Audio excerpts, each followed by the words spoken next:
ಹಾಗೆ ಎರಡನೇ ಅಧಿಪತಿಯಾಗಿರ್ತಕ್ಕಂಥ ಶುಕ್ರ 4ರಲ್ಲಿ ಕೂತ್ಕೊಂಡು 4ರ ಜೊತೆ ಮಂಗಳ ಬುಧ ಸೂರ್ಯ ಇದರ ಜೊತೆ ಇದ್ದು ಲೋನ್ ಕಂಪನಿಗೆ ಸ್ವಲ್ಪ ಹೆಚ್ಚು ಬಂಪರ್ ಹೊಡೆಯುತ್ತೆ. ಲೋನ್ ಅವರು ನೆಕ್ಸ್ಟ್ ಇಯರು ಜಾಸ್ತಿ ಅತಿ ಹೆಚ್ಚು ತಗೊಳ್ತಕ್ಕಂಥದ್ದು. ಹಾಗೆ 3ನೇ ಅಧಿಪತಿಯಾಗಿರ್ತಕ್ಕಂಥದ್ದು ನೆರೆ ರಾಷ್ಟ್ರರು ಅಂತ ನಾವು ಕರಿತೀವಿ.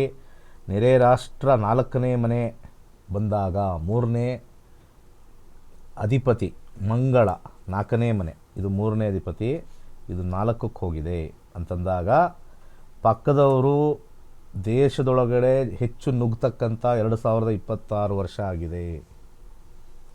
ಹಾಗೆ ಇಲ್ಲಿ ಶನಿಯ ವೀಕ್ಷಣೆ ಮಂಗಳನ ಮೇಲೆ, ಗುರುವಿನ ವೀಕ್ಷಣೆ ಮಂಗಳನ ಮೇಲೆ ನೋಡಿದಾಗ ಯುದ್ಧ ಅಂತೂ ಗ್ಯಾರಂಟಿ, ಯುದ್ಧ ಅಂತೂ ಪಕ್ಕಾ ಗ್ಯಾರಂಟಿ. ಈ ಒಂದು ಕಾಂಬಿನೇಷನಲ್ಲಿ ಯುದ್ಧ ಅಂತೂ ಬರುತ್ತೆ. ಯಾಕಂದರೆ ಇಲ್ಲಿ 4ನೇ ಅಧಿಪತಿ ಇರ್ತಕ್ಕಂಥದ್ದು, 3ನೇ ಅಧಿಪತಿ 4ಕ್ಕೆ ಹೋದಾಗ ಅಗ್ನಿಯ ತತ್ವದಲ್ಲಿ ಹೋಗುತ್ತೆ.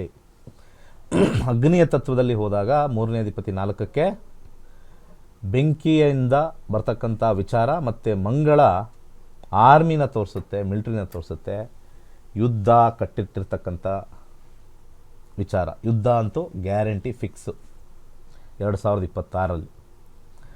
ಹಾಗೆ 4ನೇ ಅಧಿಪತಿ ನಮ್ಮ ದೇಶವನ್ನು, ನಮ್ಮ ಸ್ವಾಭಿಮಾನವನ್ನು, ನಮ್ಮ ಪೇಟ್ರಿಯಾಟಿಸಮನ್ನು ತೋರಿಸ್ತಕ್ಕಂಥ ವಿಚಾರದಲ್ಲಿ ನೋಡಿದಾಗ 2026 4ನೇ ಮನೆ ಅಧಿಪತಿ ಹತ್ತಿರಲ್ಲಿ ಹೋಗಿರೋದ್ರಿಂದ ಅನೇಕ ಜನರು ಉತ್ತಮ ಸ್ಥಾನಕ್ಕೆ ಬರ್ತಕ್ಕಂಥ ವರ್ಷವಾಗಿದೆ.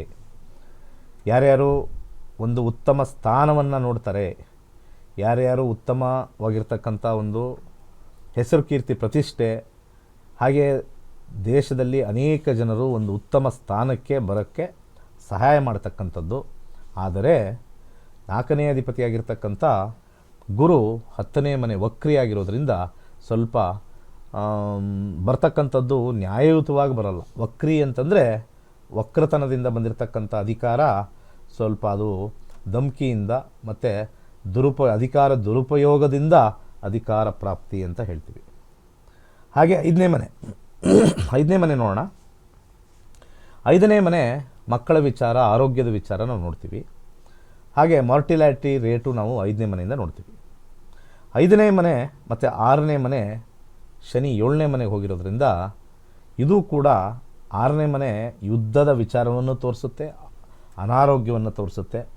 ಶನಿಯ ಒಂದು ವಿಚಾರವನ್ನು ತಗೊಂಡಾಗ ಶನಿಯ ಮೇಲೆ ಮಂಗಳ, ಶನಿ ಇದೆಯಲ್ಲ ಮಂಗಳನ ಮೇಲೆ ವೀಕ್ಷಣೆ, ಹಾಗೆ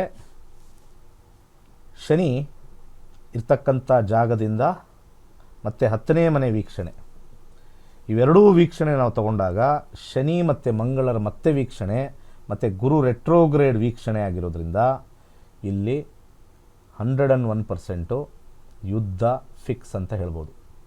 ಅದು ಸಣ್ಣ ಯುದ್ಧ ಆಗುತ್ತೋ ದೊಡ್ಡ ಯುದ್ಧ ಆಗುತ್ತೋ ಅದು ಅವತ್ತಿನ ತಾತ್ಕಾಲಿಕ ಮೂಮೆಂಟಲ್ಲಿ ಗೊತ್ತಾಗುತ್ತೆ. ಯುದ್ಧದ ಭೀತಿ, ಯುದ್ಧದ ವಾತಾವರಣ, ಜಗಳಗಳು, ಕದನಗಳು ಆಗ್ತಕ್ಕಂಥದ್ದು 2026ರಲ್ಲಿ ಈ ಒಂದು ಗ್ರಹ ಸ್ಥಿತಿಯಿಂದ ಖಂಡಿತ ನಾವು ಹೇಳ್ಬೋದು. ಹಾಗೆ 7ನೇ ಅಧಿಪತಿಯಾಗಿರ್ತಕ್ಕಂಥ ಗುರು 10ರಲ್ಲಿ ಹೋಗಿರೋದ್ರಿಂದ ವ್ಯಾಪಾರ ಅತಿ ಹೆಚ್ಚಾಗತ್ತೆ. ಪ್ರತಿಯೊಬ್ಬರೂ ಬಿಸ್ನೆಸ್ ಮಾಡಬೇಕು ಅಂತ ಥಿಂಕ್ ಮಾಡ್ತಾರೆ 2026. ಕೆಲಸ ಬೇಡ ನನಗೆ, ಅಯ್ಯೋ ಕೆಲಸ ಯಾವನಿಗೆ ಹೋಗ್ತಾನೆ, ಕೆಲಸ ನನಗೆ ಬೇಡ, ಕೆಲಸ ಬೇಡ ನನಗೆ ಬಿಸ್ನೆಸ್ ಬೇಕು ಅಂತಕ್ಕಂಥದ್ದು. ಹಾಗೆ ಬಿಸ್ನೆಸ್ಸಲ್ಲಿ ಅತಿ ಹೆಚ್ಚು ಜನರು ಏನಾರು ಒಂದು ಬಿಸ್ನೆಸ್ ಮಾಡೋಣ ಅಂತ ಹೇಳಿ ಹೆಚ್ಚು ಮಳಿಗೆಗಳು ಜಾಸ್ತಿ ಆಗುತ್ತೆ. ಭಾರತದಾದ್ಯಂತ ಸಂದಿಲಿ ಅಂಗಡಿಗಳು ಓಪನ್ ಆಗ್ತವೆ. ಗ್ರಾಹಕರು ಬರ್ತಾರೋ ಇಲ್ವೋ ಅದು ನಾವು ಇನ್ನೊಂದು ನಂಬರಿಂದ ನೋಡ್ತೀವಿ. 8ನೇ ಅಧಿಪತಿ ಆಗಿರ್ತಕ್ಕಂಥದ್ದು ಬಹಳ ಇಂಪಾರ್ಟೆಂಟ್ ಆಗಿರ್ತಕ್ಕಂಥ ಗ್ರಹ. ಯಾಕಂದರೆ 8 ಅಂದರೆ ಅವಘಡಗಳು ಅಂತ ಹೇಳ್ತೀವಿ. 8 ಇಲ್ಲಿ ಮೇಷರಾಶಿ ಬಂದಿದೆ. ಮೇಷರಾಶಿ 4ನೇ ಮನೆಗೆ ಬಂದಿದ್ದರೆ ಎಗೈನ್ 2026 ಅಗ್ನಿ ಗ್ಯಾರಂಟಿ. ಮತ್ತೆ ಆಕ್ಸಿಡೆಂಟ್ ಹೈಯೆಸ್ಟ್, 8th ಲಾರ್ಡ್ ಇನ್ 4th ಹೌಸ್, ಆಕ್ಸಿಡೆಂಟ್ ಅತಿ ಹೆಚ್ಚಾಗುತ್ತೆ. ಏಕೆಂದರೆ ಅಲ್ಲಿ 12ನೇ ಅಧಿಪತಿನೂ ಕೂಡ ಜೊತೆಯಲ್ಲಿ ಕೂತಿದ್ದಾನೆ. ಹಾಗೆ ಅದ್ರ ಜೊತೆಗೆ ನಮಗೆ ಭಾಳ ಇಂಪಾರ್ಟೆಂಟ್ ಆಗಿರತಕ್ಕಂಥ 6ನೇ ಅಧಿಪತಿ ಕೂತಾನು ಇಲ್ಲಿ ವೀಕ್ಷಣೆ ಮಾಡಿದ್ದಾನೆ.